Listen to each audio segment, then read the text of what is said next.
Okay, break even point last class நான் start பண்ணியிருந்தோம். So இன்றைக்கு நான் பிரேக் ஈவன் பாயிண்ட் என்னென்னு சொல்லி சொல்கிறேன். ஓகே, சமரியாக சொல்லிடுறேன். லாஸ்ட் கிளாஸ் படித்தேன். இது என்ன சொல்லுவோம், ரெவன்யூ லைன். ஒரு ஆர்கனைசேஷனில் ரெவன்யூ லைன், அதாவது சேல்ஸ் யூனிட் இன்க்ரீஸ் ஆக ரெவன்யூ என்ன செய்யும், இன்க்ரீஸ் ஆகும். இது என்ன, ஒரு ஆர்கனைசேஷனில் டோட்டல் காஸ்ட் லைன். சரியா? அப்போ ரெவன்யூ லைனும் டோட்டல் ரெவன்யூவும் டோட்டல் காஸ்ட்டும் அங்கே ஈக்குவலாக இருக்கோ அந்த பாயிண்ட்டை தான் என்னென்னு சொல்லுவோம், நாங்கள் பிரேக் இவன் பாயிண்ட்னு சொல்லுவோம். இந்த பாயிண்ட்ல வந்து நீங்கள் பார்த்தீங்கன்னு சொன்னீங்கன்னு சொன்னால், அந்த பிரேக் இவன் பாயிண்ட்ல total revenue equal total cost. அப்போ உங்களுக்கு லாபமும் இருக்காது, என்ன இருக்காது, நட்டமும் இருக்காது. அப்போ இந்த பாயிண்ட்டை தான் சொல்லுவோம் என்னது, டோட்டல் பிரேக் இவன் பாயிண்ட்னு சொல்லுவோம். ஓகே, இதில் பார்த்தீங்கன்னு சொன்னால் நீங்கள் இதில் பார்த்தீங்கன்னா கீழே வந்து யூனிட்ஸ் இருக்கும், நீங்களே காஸ்ட் அண்ட் ரெவன்யூ இருக்கும். காஸ்ட்டுக்குள்ள வந்து பார்த்தீங்கன்னு சொன்னால் total cost, total fix cost, variable cost காஸ்ட்டுகளை இன்க்ளூட் பண்ணியிருக்கும். ரெவன்யூக்குள்ள ரெவன்யூ மட்டும் இன்க்ளூட் ஆகியிருக்கும். ஓகே, இந்த சைடில் யூனிட்ஸ் வேறு. ஓகே, இப்போ நீங்கள் வரைகிற நேரம் இங்கே பார்த்தீங்கன்னா ஜீரோ யூனிட்ஸில் நீங்கள் 0 யூனிட்ஸோ அல்லது 10,000 யூனிட்ஸோ என்ன ப்ரொடியூஸ் பண்ணாலும் ஃபிக்ஸ் காஸ்ட்ன்றது என்ன சேஞ்ச் ஆகாது, சேமாக தான் இருக்கும். அதான் நீங்கள் 0 யூனிட்ஸ் ப்ரொடியூஸ் பண்ணாலும் ஃபிக்ஸ் காஸ்ட் வந்து 35 தான், 35,000 தான். அதே வந்து நீங்கள் 10,000 யூனிட்ஸ் ப்ரொடியூஸ் பண்ணாலும் ஃபிக்ஸ் காஸ்ட்ன்றது என்ன 35 தான். அப்போ 35,000 தான். அதில் என்ன, அது சேஞ்ச் ஆகாது. அப்போ உங்களுக்கு என்னத்துல சேஞ்ச் ஆகும்னு சொன்னீங்கன்னு சொன்னால், வேரியபிள் காஸ்ட் தான் என்ன ஆக போகுது, சேஞ்ச் ஆக போகுது. நீங்கள் யூனிட்ஸை இன்க்ரீஸ் பண்ண வேரியபிள் காஸ்ட் தான் என்ன செய்யும், இன்க்ரீஸ் ஆகிட்டு போகும். ஓகே, வேரியபிள் காஸ்ட் தான் என்ன செய்யும், இன்க்ரீஸ் ஆகிட்டு போகும். இதில் பாருங்கள் 0 யூனிட்ஸில் உங்களுக்கு 35,000 வருது. அப்போ நீங்கள் யூனிட்ஸை ப்ரொடியூஸ் பண்ணாட்டியும் உங்களுக்கு காஸ்ட்ன்றது ஏற்படுது. அப்போ அதாவது நீங்கள் 0 சேல்ஸில் அல்லது உங்களுக்கு வரக்கூடிய காஸ்ட்டை சொல்லுவோம் என்னது, பாருங்கள் 35,000 இருக்குது. நீங்கள் யூனிட்ஸை ப்ரொடியூஸ் பண்ணீங்களோ பண்ணலையோ, ஆனால் உங்களுக்கு என்ன செய்யும், காஸ்ட்ன்றது என்ன ஃபிக்ஸ்டாக இருக்குது. அப்போ அப்படியான காஸ்ட்டை தான் சொல்லுவோம் என்ன, ஃபிக்ஸ் காஸ்ட்னு சொல்லுவோம். அப்போ பார்த்தீங்கன்னு சொன்னால் நீங்கள் யூனிட்ஸை ப்ரொடியூஸ் பண்ணாட்டி உங்களுக்கு என்ன காஸ்ட்ன்றது ஏற்படுது, அதை சொல்கிறது என்ன, ஃபிக்ஸ் காஸ்ட்னு சொல்லுவோம். அதாவது இன்னும் ஒரு விதமாக சொன்னால் 0 சேல்ஸில் எங்களுக்கு வர காஸ்ட்டை தான் சொல்லுவோம் என்னது, ஃபிக்ஸ் காஸ்ட்னு சொல்லுவோம். ஏன் பாருங்கள், இங்கே பாருங்கள், நாங்கள் 0 யூனிட்ஸ்லையும் எங்களுக்கு 35,000 காஸ்ட் வந்துருக்கு. கிளியரா? இதில் பார்த்தீங்கன்னா சேல்ஸ் ரெவன்யூ லைன், சேல்ஸ் ரெவன்யூலும் பார்க்க டோட்டல் காஸ்ட் என்ன இருக்குது இந்த இடத்துல பாருங்க. உங்களோட சேல்ஸ் ரெவன்யூலும் பார்க்க டோட்டல் காஸ்ட் என்ன இருக்குது, கூடவே இருக்குது. இப்போ நீங்கள் இதில் ஒரு யூனிட்ஸ் எடுத்து இப்படி ஒரு லைன் வரைஞ்சி பார்த்தீங்கன்னு சொன்னால் உங்களோட ரெவன்யூலும் பார்க்க உங்களோட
Sir.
ஸ்டூடெண்ட்ஸ் கொஞ்சம் இருங்க, அந்த பிசி ஆஃப் ஆயிட்டு வரேன். ஹலோ, கேக்குதா? Okay sir. ஓகே, கொஞ்சம் மினிட்ஸ் வெயிட் பண்ணுங்க லைன்ல.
சார் வெயிட் பண்ணுங்க.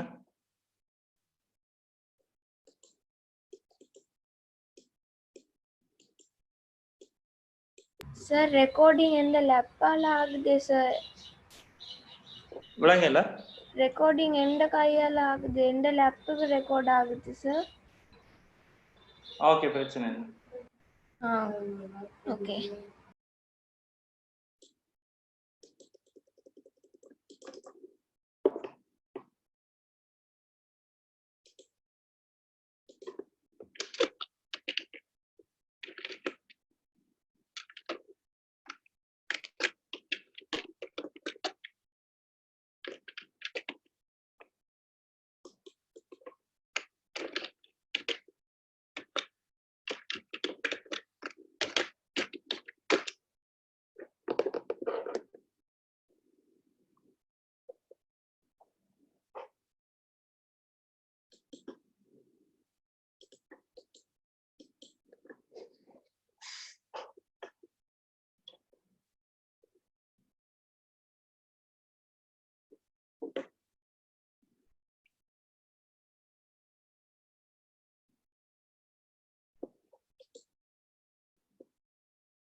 Okay, so break even point பார்த்துட்டு இருந்தோம். So what is a break even என்று சொல்லி நான் சொல்லிட்டேன் ஓரளவுக்கு.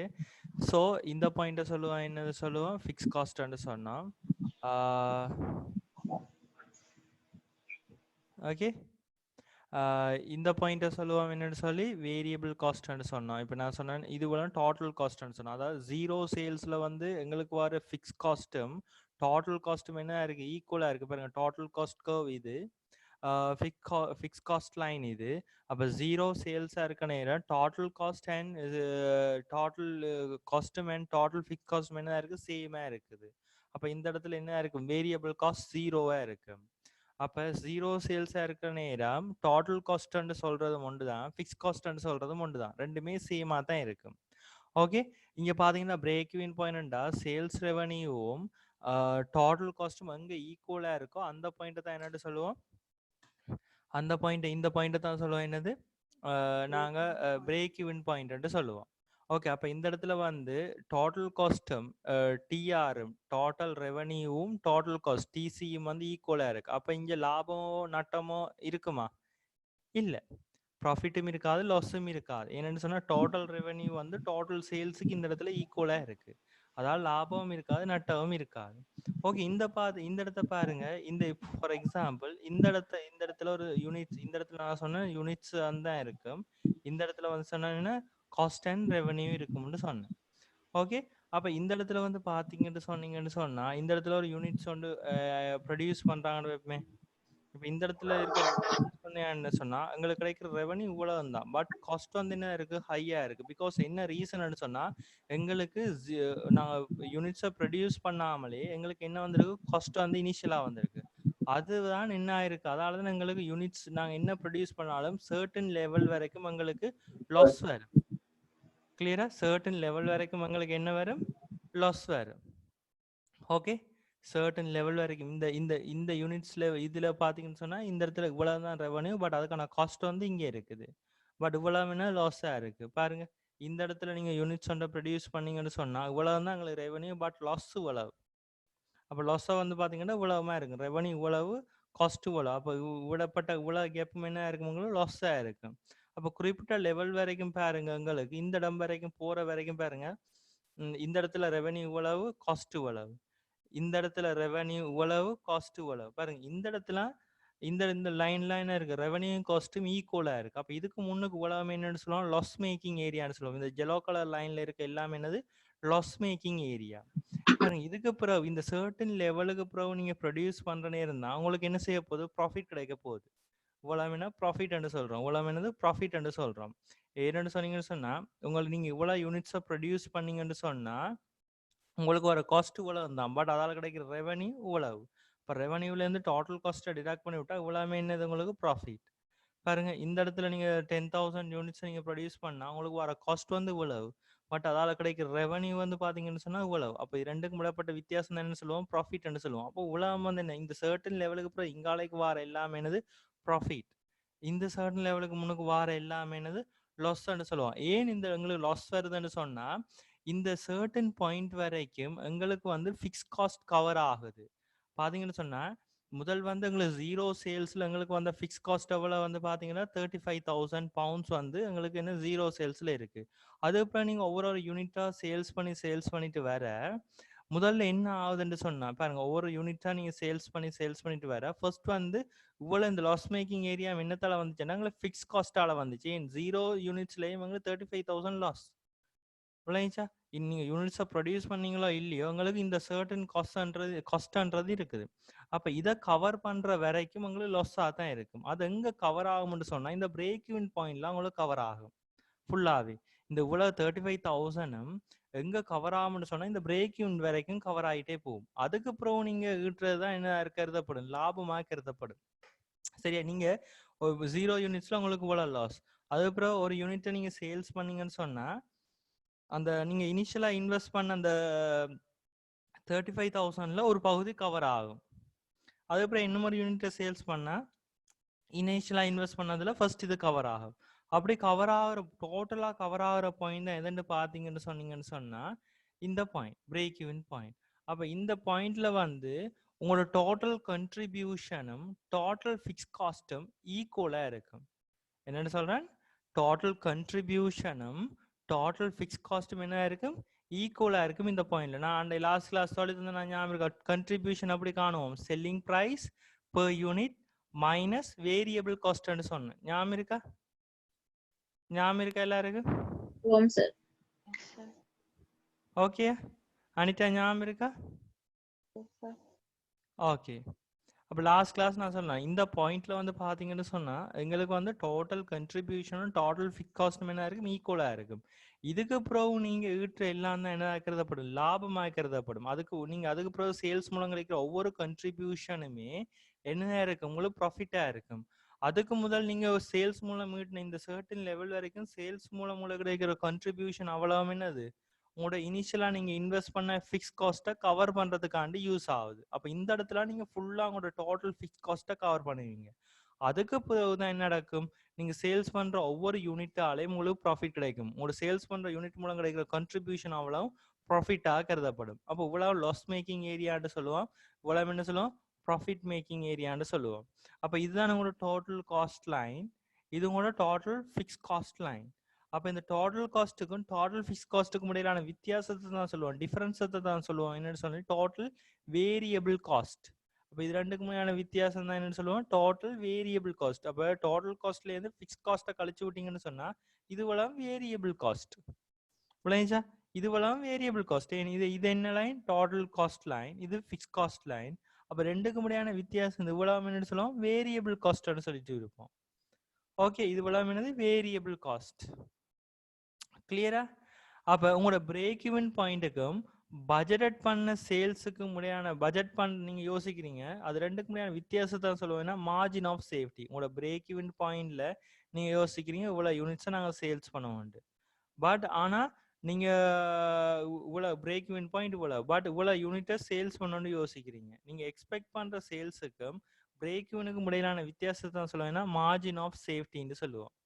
சரி, ஸோ இந்த இந்த பிரேக் யூனை தாண்டி விற்கிற ஒவ்வொன்றும் தான் உங்களுக்கு என்ன கருதப்படும், ப்ராஃபிட்டாக கருதப்படும். நான் சொன்னானா இல்லையா, இந்த பிரேக் யூன் பாயிண்ட்டை தாண்டி நீங்க சேல்ஸ் பண்ணினா தான் அது உங்களுக்கு ப்ராஃபிட்டாக இருக்கும்.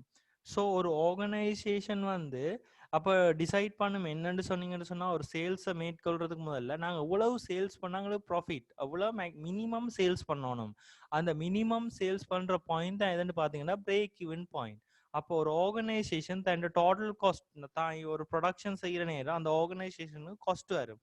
ஒன்று டோட்டல் காஸ்ட். அந்த டோட்டல் காஸ்ட்டுக்கு 2 காஸ்ட் இருக்கு, fix cost and variable cost. அந்த தான் ஒரு ஆர்கனைசேஷன் என்ன செய்யும்டா, ஒரு ப்ரொடக்ஷன் செய்கிற நேரம் இவ்வளவு காஸ்ட்டுக்கும் இன்வெஸ்ட் பண்ணும். அந்த இன்வெஸ்ட் பண்ண அவ்வளோ காஸ்டையும் எந்த பாயிண்ட்ல நீங்க ரிகவர் பண்ணலாம்னு பார்த்தீங்கன்னு சொன்னா இந்த பாயிண்ட்ல ரிகவர் பண்ணலாம். அது அவங்களோட டோட்டல் ஃபிக்ஸ் காஸ்ட் அவ்வளோத்தையும் எந்த பாயிண்ட்ல ரிகவர் பண்ணலாம்னு சொன்னீங்கன்னா இந்த பிரேக் ஈவன் பாயிண்ட். அந்த பிரேக் ஈவன் பாயிண்ட் என்னன்றது நீங்க ஃபர்ஸ்ட் ஆஃப் ஃபைண்ட் அவுட் பண்ணணும். ஒரு ஆர்கனைசேஷன் சேல்ஸ் பண்றதுக்கு முதல்ல இந்த ஆர்கனைசேஷன் எவ்வளோ யூனிட்டை சேல்ஸ் ப்ரொடியூஸ் பண்ணினா, சரியா, இந்த ஆர்கனைசேஷன் எவ்வளோ யூனிட்ஸை ப்ரொடியூஸ் பண்ணினா இந்த ஆர்கனைசேஷனுக்கு லாபமும் இல்லை நட்டமும் இல்லை. இப்போ நான் சொல்றவங்களுக்கு விளங்குதா? ஹலோ ரசிகா, நான் சொல்றவங்களுக்கு விளங்குதா? ஓ சார் விளங்குது. ஓகே, பரிமளா? ஓ சார். ஓகே, டவுட் இருந்தா கேளுங்க. ஓகே, ஒரு ஆர்கனைசேஷன் எவ்வளவு யூனிட்ஸை மினிமம் சேல்ஸ் பண்ணினா, அதாவது ஒரு ஆர்கனைசேஷன் எவ்வளவு யூனிட்ஸை மினிமம் சேல்ஸ் பண்ணதுல ப்ரொடியூஸ் பண்ணா அந்த ஆர்கனைசேஷன் லாபம் இல்லை நட்டம் இல்லை என்ற பாயிண்ட் தான் இது. எது இந்த பிரேக் இன் பாயிண்ட். அப்போ ஸோ இந்த இது அப்போ இதை தாண்டி நீங்க விற்கிற அவ்வளோதான் என்ன கருதப்படும், லாபமாக கருதப்படும், அதாவது ப்ராஃபிட்டாக கருதப்படும். அப்போ ஒரு ஆர்கனைசேஷன் மினிமம் எவ்வளவு ப்ரொடியூஸ் பண்ணணும், தன்னோட காஸ்ட் அவ்வளோத்தையும் கவர் பண்றேன்னு சொன்னா மினிமம் இவ்வளோ யூனிட்ஸையும் ப்ரொடியூஸ் பண்ணணும். இப்போ நாங்கள் பார்ப்போம், ஒரு ஐடிஎம்க்கு நாங்கள் ஒரு ஸ்டூடெண்ட்ஸ் பேட்ச் எடுக்கிறோம்னு சொன்னா அப்போ எங்களுக்குன்னு சொல்லி ஒரு ஃபிக்ஸ் காஸ்ட் இருக்கும். ஏன்னா அப்போ இப்போ நீங்கள் டிப்ளமான ஐசிடியும் இருக்கிறீங்க, ஹெச்என்டியும் இருக்கிறீங்கன்னு பார்த்தீங்கன்னு சொன்னால் அப்போ ஒரு ஆர்கனைசேஷனை ஆஸ் அ பாயிண்ட் ஆஃப் வியூவில் நாங்கள் பார்ப்போம் என்னன்னு சொன்னால் அப்போ எங்களுக்கு வந்து எலக்ட்ரிசிட்டி இருக்கும், லெக்சர்ஸ் பேமெண்ட் இருக்கும். அப்போ இதெல்லாம் ஒரு ஃபிக்ஸ்டான காஸ்ட்டுகள். அதே மாதிரி வேரியபிள் காஸ்ட் இருக்கும். வேரியபிள் காஸ்ட் என்ன, ஸ்டூடெண்ட்ஸுக்கு டியூட்ஸுகள் வந்து பிரிண்ட் பண்ணி கொடுக்கணும். அவ ஏன்னு சொன்னால் அப்போ ஏன் இதை வேரியபிள் காஸ்ட்னு சொல்கிறோம்னா ஸ்டூடெண்ட்ஸ் கவுண்ட் கூட கூட டியூட்ஸை நாங்கள் பிரிண்ட் பண்ணி கொடுக்குறதுக்கான காஸ்ட்டும் என்ன செய்யும், கூடிட்டே போகும். ஸ்டூடெண்ட்ஸ் கவுண்ட் குறைவாக இருந்துச்சுன்னா நாங்கள் பிரிண்ட் பண்ணுற காஸ்ட்டும் என்ன செய்யும், குறையும். அப்போ இது வேரியபிள் காஸ்ட். ஸ்டூடெண்ட்ஸ் கூட கூட காஸ்ட்டும் கூடும், ஸ்டூடெண்ட்ஸ் குறைஞ்சுன்னா காஸ்ட் கூடும். இது வேரியபிள் காஸ்ட். அதேமாரி ஃபிக்ஸ் காஸ்ட் இருக்குது, என்ன எலக்ட்ரிசிட்டி, ரெண்ட், இதெல்லாம் ஃபிக்ஸ் காஸ்ட். நீங்கள் ஸ்டூடெண்ட்ஸ் வந்தீங்களோ வர இல்லையோ எனிஹவ் நாங்கள் வி ஹாவ் டு பே ரெண்டோ எலக்ட்ரிசிட்டியோ லெக்சர் பேமெண்ட்டோ அது எல்லாமே என்ன செய்யணும், நாங்கள் பே பண்ணணும். அப்போ நாங்கள் ஒரு டிப்ளமா ஐசிடியோ ஒரு மேனேஜ்மெண்ட் ஒரு பேட்ச் எடுக்கிறோம்னு சொன்னால் மினிமம் ஒரு பேட்சுக்கு அவ்வளோ ஸ்டூடெண்ட்ஸ் இருக்கணும். இப்போ நான் சொல்கிறவளோ அப்போ ஒரு மினிமம் இவ்வளோ பேட்சுக்கு ஸ்டூடெண்ட்ஸ் இருக்கணும். நாங்கள் அந்த ப்ரோக்ராமை சக்ஸஸ் கொண்டு போகணும்டா மினிமம் இவ்வளோ ஸ்டூடெண்ட்ஸ் இருந்தால் தான் எங்களுக்கு ப்ராஃபிட், இவ்வளோ லாபம் இல்லை நட்டம் இல்லை. அதுக்கு மேலேன்னு சொன்னால் தான் நாங்கள் என்ன செய்வோம், அந்த பேட்சை கண்டினியூ பண்ணுவோம், இல்லாட்டி நாங்கள் செய்ய மாட்டோம். விளங்கிச்சா? அப்போ அது மாதிரி தான் ஒவ்வொரு பிஸ்னஸும் ஒரு ஆர்கனைசேஷனுக்கு ஒரு நீங்கள் பார்க்கலாம், மெலிபனா இருக்கலாம், இதெல்லாம் இருக்கலாம், ஒரு சன்லைட்லாம் இருக்கலாம். அவங்களாம் யூனிட்ஸை ப்ரொடியூஸ் பண்ணுற நேரம் மினிமம் எவ்வளோ யூனிட்ஸை ப்ரொடியூஸ் பண்ணால் தங்களோட காஸ்ட்டை ஃபிக்ஸ் காஸ்ட்டை கவர் பண்ணலாம். அப்போ மினிமம் ஒரு ஆர்கனைசேஷன் என்ன செய்ய முடியாது, தன்னோட ஃபிக்ஸ் காஸ்ட்டை சரி முதல் இனிஷியலாக கவர் பண்ண பார்க்கணும். அந்த பாயிண்ட் தான் இது. அதுக்கு மிஞ்சி நீங்கள் விற்கிற எல்லாமே என்னதாக கருதப்படும்னு சொன்னால் ப்ராஃபிட்டாக கருதப்படும். அதுக்கு முன்னுக்கு இந்த பிரேக் ஈவன் பாயிண்ட்ன்னு சொன்னால் உங்களோட ஃபிக்ஸ் காஸ்ட் முழுவதையும் எந்த பாயிண்ட்ல கவர் பண்ணுவீங்கன்னா இந்த பாயிண்ட் தான். இது கிளியரா எல்லாருக்கும்? இப்போ நான் சொன்னது இவ்வளோ எல்லாருக்கும் ஓகே? அனிதா, பிரசாந்த், மிதிஷா, நிலாஞ்சினி ஓகே? இது விளங்கிட்டா? Okay Parimala okay? Okay sir. Okay, அப்போ இந்த பாயிண்ட்டை தான் நாங்கள் சொல்லுவேன்னா பிரேக் இன் பாயிண்ட். ஏன்னா இது ஃபர்ஸ்ட்டாக இந்த சார்ட்டை எக்ஸ்பிளைன் பண்ணுறேன், நாங்களுக்கு ஃபுல்லாக கணக்கு தான் வரப்போகுது. இப்போ இந்த சார்ட்டில் நீங்கள் விளங்கியிருந்தால் தான் உங்களுக்கு கணக்கு செய்ய உங்களுக்கு ஈஸியாக இருக்குது. ஓகே, அப்போ இதை தான் சொல்லுவேன்னா மார்ஜின் ஆஃப் இது எக்ஸ்பெக்டட் சேல்ஸ். இது விளாமினா எக்ஸ்பெக்டட் சேல்ஸ். இந்த எக்ஸ்பெக்டட் சேல்ஸுக்கு ஓகே எக்ஸ்பெக்டட் சேல்ஸுக்கு தென் உங்களோட பிரேக் ஈவன் பாயிண்ட்டுக்கு முடியாது டிஃபரெண்ட்டாக தான் சொல்லுவேன்னா மார்ஜின் ஆஃப் சேஃப்டி. ஓகே, அதே மாதிரி இந்த டோட்டல் காஸ்ட்டுக்கும் இதுதான் டோட்டல் ஃபிக்ஸ் காஸ்ட். இது ரெண்டுக்குமான டிஃபரெண்ட்டாக தான் என்னன்னு சொல்லுவோம், இது ரெண்டுக்குமான டிஃபரெண்ட்டாக தான் என்னன்னு சொல்லுவோம் வேரியபிள் காஸ்ட், டோட்டல் வேரியபிள் காஸ்ட்னு சொல்லுவோம். இது என்ன கூட சேல்ஸ் செல்லிங் ப்ரைஸ். இது நான் இந்த யூனிட்ஸில் இவ்வளோ சேல்ஸ் பண்ண போகிறோம்னு சொன்னால் இது இவ்வளோ தான் காஸ்ட்னு சொன்னால் சேல்ஸ்ல இருந்து இந்த பாயிண்ட் சேல்ஸ்ல இருந்து இவ்வளோ காஸ்ட்டையும் கழிச்சு விட்டா மிச்சம் பாரது இவ்வளோ என்னது ப்ராஃபிட். விளையாச்சா? ஓகே, இது இவ்வளோ என்ன சொல்லலாம் ப்ராஃபிட் மேக்கிங் ஏரியா, இவ்வளோ ப்ராஃபிட் மேக்கிங் ஏரியா, இது இவ்வளோ லாஸ் மேக்கிங் ஏரியா. இதில் யாருக்கா டவுட் இருக்கு அவ்வளோத்துலையும்? யாருக்கா டவுட் இருக்கா?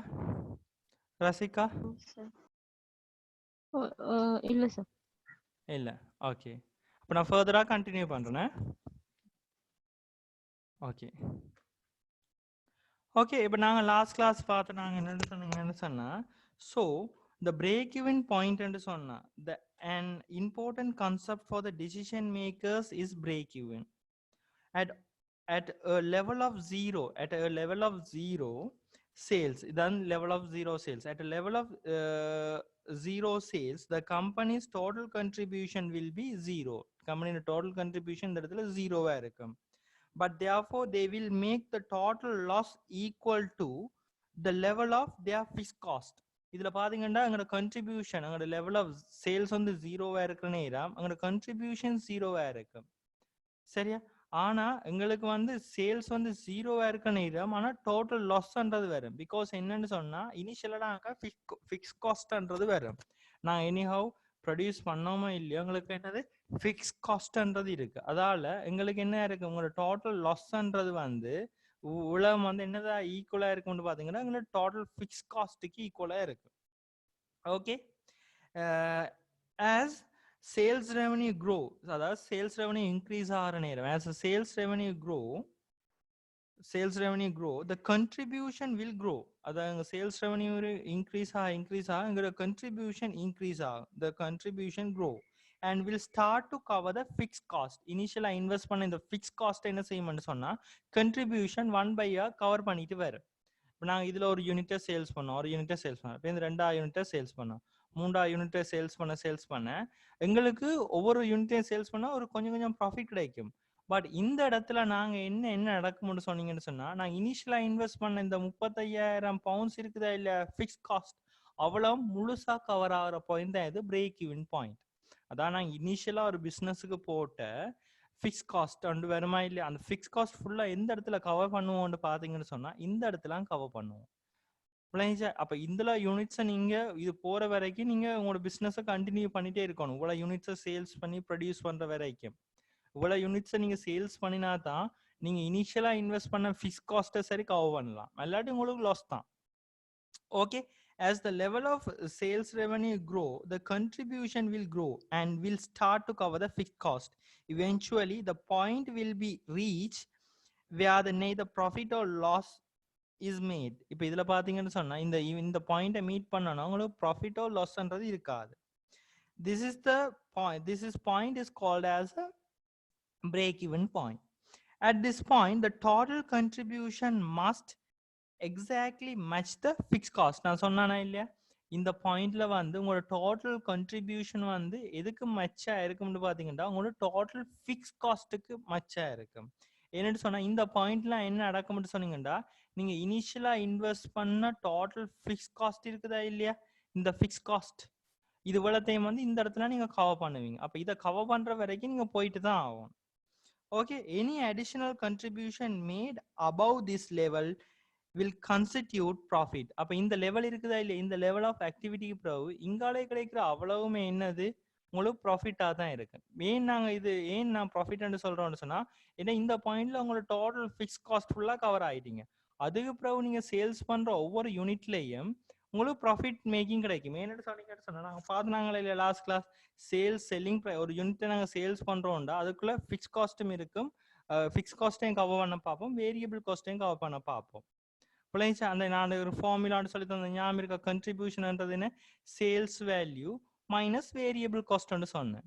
ஓகே, அப்ப ஒரு யூனிட் நீங்க ஒரு யூனிட் 50 ரூபாய்க்கு விக்கிறீங்கன்னா அதுக்கு வேரியபிள் காஸ்ட்டை வந்து உடனே கவர் பண்ணி எடுத்துருவோம். மிச்சம் அவ்வளவு என்னன்னு சொன்னேன், ஃபிக்ஸ் காஸ்ட்னு சொன்னேன். ஃபிக்ஸ் காஸ்ட் அதாவது ஒரு selling price per unit minus variable cost per unit.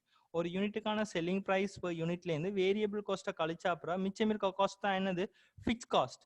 அப்ப நான் பிரேக் ஈவன்ல என்ன நடந்துருமென்னு சொன்னீங்கன்னா இந்த பாயிண்ட்ல முழுசா ஃபிக்ஸ் காஸ்ட்டை கவர் பண்ணிடுவோம். அதுக்கு பிறகு நீங்க சேல்ஸ் பண்ற யூனிட்ஸ்கள் இருக்குதா இல்ல, இந்த பாயிண்ட் பிறகு சேல்ஸ் பண்ற ஒவ்வொரு யூனிட்ஸ் மூலம் உங்களுக்கு கிடைக்கிற கண்ட்ரிபியூஷன் இருக்குதா இல்லையா. இப்ப பாருங்க,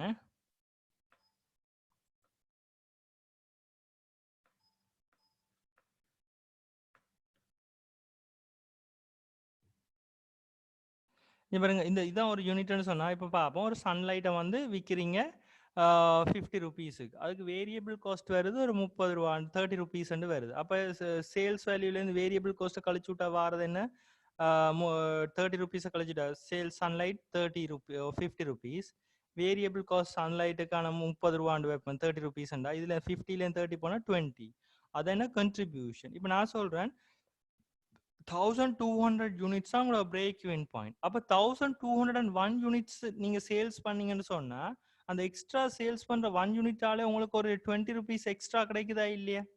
சேல்ஸ் 50 ரூபா, வேரியபிள் காஸ்ட் கவர் பண்ண பிறகு 30 ரூபா கவர் பண்ணிட்டீங்க. அப்ப மிச்சம் ஒரு 20 ரூபா கண்ட்ரிபியூஷன். 1201 யூனிட்ஸை சேல்ஸ் பண்ண ஒரு 20 ருபீஸ் கண்ட்ரிபியூஷன் கிடைக்குதா இல்லையா. அந்த கண்ட்ரிபியூஷன் தான் என்னன்னு சொல்லுவோம்னு சொன்னா உங்களோட ப்ராஃபிட் என்று சொல்லுவோம். ஏன்னு சொன்னீங்கன்னு சொன்னா 1200 யூனிட்ஸ்ல உங்களோட டோட்டல் ஃபிக்ஸ் காஸ்ட் ஃபுல்லா கவர் பண்ணிடுவீங்களா இல்லையா. அதுக்கு பிறகு நீங்க இங்காலே ஃபிக்ஸ் காஸ்ட்டை கவர் பண்ணணுமா இல்ல. என்ன இந்த 1200 நான் பிரேக் ஈவன் பாயிண்ட் என்னன்னு சொன்னேன், பிரேக் ஈவன் பாயிண்ட் 1200 யூனிட்ஸ்னு சொன்னா 1200 யூனிட்ஸ்ல உங்களோட டோட்டல் ஃபிக்ஸ் காஸ்ட் ஃபுல்லா கவர் ஆயிடும், ஃபிக்ஸ் காஸ்ட் ஃபுல்லா கவர் ஆயிடும். அதுக்கப்புறம் 1201 யூனிட் நீங்க சேல்ஸ் பண்ணீங்கன்னு சொன்னா நீங்க இனி என்னத்தை மட்டும் கவர் பண்ணணும், ஒன்லி வேரியபிள் காஸ்ட்டை மட்டும் கவர் பண்ணா காணும். ஃபிக்ஸ் காஸ்ட் உங்களுக்கு தேவையா, தேவையில்லை, ஏன்னா ஃபுல்லா கவர் பண்ணிட்டீங்க பிரேக் ஈவன் பாயிண்ட்ல. இது நான் சொல்றவங்களுக்கு விளங்குதா அனிதா, விளங்குதா? Yes, sir. Prashanth, மிதிஷா, Yeah, sir. விளங்குது. நிலாஞ்சினி, விளங்குது sir. Parimala, Yes sir. விளங்குது. Rasika, Oh, sir. Okay. Doubt இருந்தா கேளுங்க. ஓகே, இந்த கான்செப்ட் விளங்கிட்டுன்னா அங்களுக்கு உங்களுக்கு ஈஸி இந்த சாப்டர். அதுக்கப்புறம் எல்லாமே ஃபுல்லாக கேல்குலேஷன் தான். அதான் இதில் ஃபுல்லாக கொஞ்ச நேரம் எக்ஸ்பிளைன் பண்ணுறேன். ஓகே, அப்போ இதுக்கு பிறகு நீங்கள் விற்கிற ஒவ்வொரு யூனிட்ஸுமே வந்து என்னதாக்குறது, அப்புறம் இதுக்கு முதல் இதுக்கு இந்த பிரேக் ஈவன் பாயிண்ட்டுக்கு பிறகு வர கண்ட்ரிபியூஷன் அவ்வளவுமே உங்களோட ப்ராஃபிட் தான். விளங்கிச்சா? இப்போ நான் சொல்கிறது, so break-even analysis or CVP analysis, cost volume profit analysis, involves a number of useful calculation. Break-even point, margin of safety, CS ratio. CS ratio means contribution sales ratio, as well as the understanding of two charts இருக்குது, break-even chart and profit volume chart. So contribution அப்படி நாங்க find பண்ணுவோம்னு சொன்னீங்கன்னா contribution equal selling price per unit minus variable cost per unit. அதாவது ஒரு யூனிட்டுக்கான selling price, நான் இப்போ சொன்னேன் சன்லைட் எக்ஸாம்பிள், சன்லைட்டுக்கான சேல்ஸ் ப்ரைஸ் வந்து 50 ருபீஸ்ன்னு சொன்னா அதுக்கான வேரியபிள் காஸ்ட் ஒரு 30 ருபீஸ் வருதுன்னு சொன்னா இதுலேருந்து 50லேருந்து 30 கழிச்சு விட்டா மிச்சம் வாரது 20 தான் என்னது, கண்ட்ரிபியூஷன். அப்ப பிரேக் ஈவன் பாயிண்ட் வரைக்கும் இந்த கண்ட்ரிபியூஷன் 20 ருபீஸ் இருக்குதா இல்லையா. அந்த பிரேக் ஈவன் வரைக்கும் முதல் வந்து என்ன நடக்கும்னா உங்களோட ஃபிக்ஸ் காஸ்ட்டை இந்த 20 கவர் பண்ணிட்டே இருக்கும். நீங்க ஒரு யூனிட்டை சேல்ஸ் பண்ணீங்கன்னு சொன்னா உங்களோட பிரேக் ஈவன் வரைக்கும் உங்களோட டோட்டல் ஃபிக்ஸ் காஸ்ட் வரைக்கும் கவர் பண்ணிட்டே இருக்கும். அதாவது நீங்க இனிஷியலா ஒரு 35,000 இன்வெஸ்ட் பண்ணிருக்கீங்க ரெண்டு பேருமே, அப்ப 20 ருபீஸ் தான் உங்களோட பிரேக் ஈவன் பாயிண்ட்னு சொன்னா அப்ப 35,000 20 ருபீஸா டிவைட் பண்ணா எவ்வளவு வரப்போகுது, 35,000 20 ருபீஸால நீங்க டிவைட் பண்ணீங்கன்னு சொன்னா எவ்வளவு யூனிட்ஸ் நீங்க சேல்ஸ் பண்ணணும், சன்லைட்ஸ் எவ்வளவு யூனிட் சன்லைட் சேல்ஸ் பண்ணணும்ல, 35,000 divided by 20. அப்ப என்ன, 1750. அப்ப 1750 யூனிட்ஸை வந்து நீங்க ப்ரொடியூஸ் பண்ணி சேல்ஸ் பண்ணினா தான் உங்களோட டோட்டல் ஃபிக்ஸ் காஸ்ட் ஃபுல்லா கவர் ஆகும். இப்ப பாருங்க ஒரு யூனிட்ஸுக்கு நீங்க உங்களுக்கு கன்ட்ரிபியூஷன் எவ்வளவு கிடைக்குது 50ல இருந்து 30 போனா அவ்வளவு யூனிட்ஸுக்கு எவ்வளவு கிடைக்க போகுது 20 rupees கிடைக்க போகுது என் செல்லிங் பிரைஸ் வந்து 50 rupees வேரியபிள் காஸ்ட் 30 rupees அப்ப 50 rupeesல 30 rupees போயிடுச்சுன்னு சொன்னா எவ்வளவு வர போகுது கன்ட்ரிபியூஷன் ஒரு யூனிட்டுக்கு கன்ட்ரிபியூஷன் எவ்வளவு கிடைக்க போகுது 20 rupees உங்களுக்கு லாபமா கிடைக்க போகுது ஆனா நீங்க முதல் ஸ்டார்ட்ல விக்கிற அவ்வளவு யூனிட்ஸும் இருக்குதா இல்லையா இந்த ஸ்டார்ட்ல விக்கிற ஒவ்வொரு யூனிட்ஸும் வந்து இதுல இருந்து வித்துட்டு போவீங்க முதலாவது யூனிட்ஸ் வித்தீங்கன்னா உங்களுக்கு ஒரு 20 rupees கிடைக்கும் ரெண்டாவது யூனிட்ஸ் வித்தீங்கன்னா இன்னும் ஒரு 20 rupees கிடைக்கும் சரியா மூன்றாவது யூனிட்ஸை வித்தீங்கன்னு சொன்னா ஒரு 20 rupees கிடைக்கும் நாலாவது யூனிட்ஸை வித்தீங்கன்னு சொன்னா ஒரு 20 rupees கிடைக்கும் இப்படி அஞ்சாவது வித்தீங்கன்னு சொன்னா ஒரு 20 rupees கிடைக்கும் விளைஞ்ச 6 யூனிட்ஸை நீங்க இப்படி வித்தீங்கன்னா ஒரு 20 rupees கிடைக்கும் இப்படி ஒரு 1750 யூனிட்ஸையும் நீங்க இப்படி சேல்ஸ் பண்ணீங்கன்னு சொன்னா உங்களோட டோட்டல் ஃபிக்ஸ் காஸ்ட் ஃபுல்லா கவர் ஆயிடும் பாருங்க நான் சொன்னேன் இந்த 35,000 இருக்குதா இல்லையா இந்த 35,000 ஃபுல்லா கவர் ஆயிடும் பாருங்க 20 rupees படி சரியா 20 rupees படி ஒரு யூனிட்ஸுக்கான கான்ட்ரிபியூஷன் 20 rupees அப்படி 1750 யூனிட்ஸுக்கு பாருங்க உங்களோட டோட்டல் ஃபிக்ஸ் காஸ்ட் எவ்வளவு வரப்போகுது 35,000 வரப்போகுது இப்ப நான் சொல்றேன் உங்களுக்கு விளங்குதா எல்லாருக்கும் விளங்குதா ஓகே ஒரு யூனிட்டுக்கு உங்களுக்கு கிடைக்க போற லாபம் 20 rupees அப்படி நீங்க 1750 யூனிட்டை நீங்க வித்தா தான் உங்களோட டோட்டலா இனிஷியலா நீங்க இன்வெஸ்ட் பண்ண ஃபிக்ஸ் காஸ்ட் ஃபுல்லா கவர் ஆகும் அதான் என்னன்னு சொல்றோம் பிரேக் ஈவன் பாயிண்ட் சொல்றோம் விளைஞ்சா ஏன் ஒரு யூனிட்டுக்கு 20 ரூபா படி பாருங்க 1750 யூனிட்ஸை நீங்க வித்தா தான் உங்களுக்கு 35,000 கவர் ஆகும் அந்த பாயிண்ட் தான் சொல்றேன் என்னது break even point break even பாயிண்ட்டுக்கு நான் ஃபார்முலா நான் ஸ்டார்ட்ல சொன்னேனா இல்லையா என்ன ஃபார்முலா சொன்னேன் பிரேக் ஈவன் பாயிண்ட்டுக்கு Cost divided by contribution. Fixed cost divided by contribution per unit.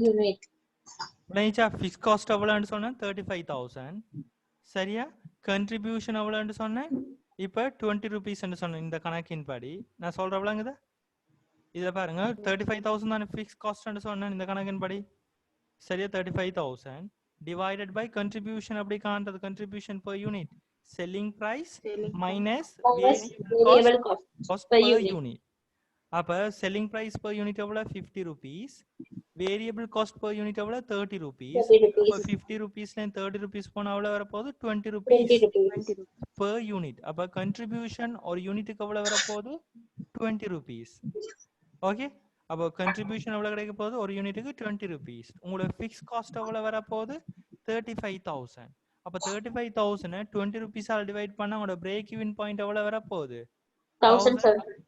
1750 35,000 20 all divide பண்ணா வர ஆன்சர் என்ன 1750 அதுதான் என்ன சொல்லுவோம் பிரேக் ஈவன் பாயிண்ட் ஓகே அப்ப இப்போ ஒரு யூனிட்டுக்கு நீங்க 20 rupees உங்களுக்கு கிடைக்குது அப்படி 1750 யூனிட் நீங்க சேல்ஸ் பண்ணா உங்களுக்கு வர அது ரெண்டே மல்டிப்ளை பண்ணுங்க எவ்வளவு வர போகுது ஆன்சர் 35,000 பிளைச்சா அது ஃபிக்ஸ் காஸ்ட்க்கு ஈக்குவலா இருக்கா அப்ப இந்த பிரேக் ஈவன் பாயிண்ட்ல வர இந்த பிரேக் ஈவன் பாயிண்ட்ல உங்களுக்கு வர டோட்டல் கன்ட்ரிபியூஷனும் ஃபிக்ஸ் காஸ்டும் என்ன இருக்கும் ஈக்குவலா இருக்கும் இந்த பிரேக் ஈவன் பாயிண்ட்ல உங்களுக்கு வர ஃபிக்ஸ் காஸ்டும் டோட்டல் கன்ட்ரிபியூஷனும் என்ன இருக்கும் ஈக்குவலா இருக்கு அப்ப சில அசம்ஷன்ஸ் இருக்குது பிரேக் ஈவன் பாயிண்ட்ல சில அசம்ஷன்ஸ் அடுகோல்கள் இருக்கு என்னன்னு பாத்தீங்கன்னு சொன்னா இந்த பிரேக் ஈவன் பாயிண்ட்ல டோட்டல் ரெவன்யூவும் டோட்டல் காஸ்டும் ஈக்குவலா இருக்கும் ஒரு அசம்ஷன் ஃபர்ஸ்ட் அப்படி சொல்லலாம் அல்லது இந்த பிரேக் ஈவன் பாயிண்ட்ல உங்களோட லாபமும் நட்டமும் இருக்காது அதாவது லாபம் அல்லது நட்டம் என்னன்னு சொல்லுவோம் இதுல ஜீரோன்னு சொல்லுவோம் அல்லது என்ன மாதிரி விதமா சொல்லுவோம் என்ன இந்த பிரேக் ஈவன் பாயிண்ட்ல உங்களோட டோட்டல் காஸ்டும் அதாவது டோட்டல் ஃபிக்ஸ் காஸ்டும் டோட்டல் கன்ட்ரிபியூஷனும் என்ன இருக்கும் ஈக்குவலா சரி கணக்கு இதுகள் இருக்கு அசம்ஷன்ஸ் இருக்கு சரியா அப்ப உங்களுக்கு இப்ப உங்களுக்கு அசம்ஷன்ஸ் விளங்கிச்சா இதுல அதாவது total revenue equal total cost முதலாவது ஃபர்ஸ்ட் அசம்ஷன் ரெண்டாவது அசம்ஷன் வந்து பாத்தீங்கன்னு சொன்னீங்கன்னு சொன்னா total fix cost equal total contribution okay மூன்றாவது அசம்ஷன் பாத்தீங்கன்னு சொன்னா என்னது ப்ராஃபிட் ஈக்குவல் இதுல என்னது ஜீரோ ஏன்னு சொன்னா உங்களோட ரெவன்யூவும் காஸ்டும் ஈக்குவலா இருக்கு அப்ப ப்ராஃபிட் இருக்குமா இல்ல அப்ப ப்ராஃபிட் ஈக்குவல் என்னது ஜீரோ அல்லது லாஸ் ஈக்குவல் என்னது ஜீரோன்னு சொல்லலாம் கிளியரா ரசிகா கிளியரா உங்களுக்கு ரசிகா ஓகே இது ஓகே, இதுல யாருக்கா டவுட் இருக்கா? இது வரைக்கும் நாங்களே ஃபர்தரா கண்டினியூ பண்ண போறேன். Anitha okay? No doubt, sir. Prasanth, Okay. Mithisha, Okay, sir. Parimala, okay sir. Okay. ஏதாவது டவுட் இருந்தா கேளுங்க. Okay, Nilanjini okay? Okay okay okay sir. Okay. நான் ஃபர்தரா கண்டினியூ பண்றேன். Okay. Okay sir.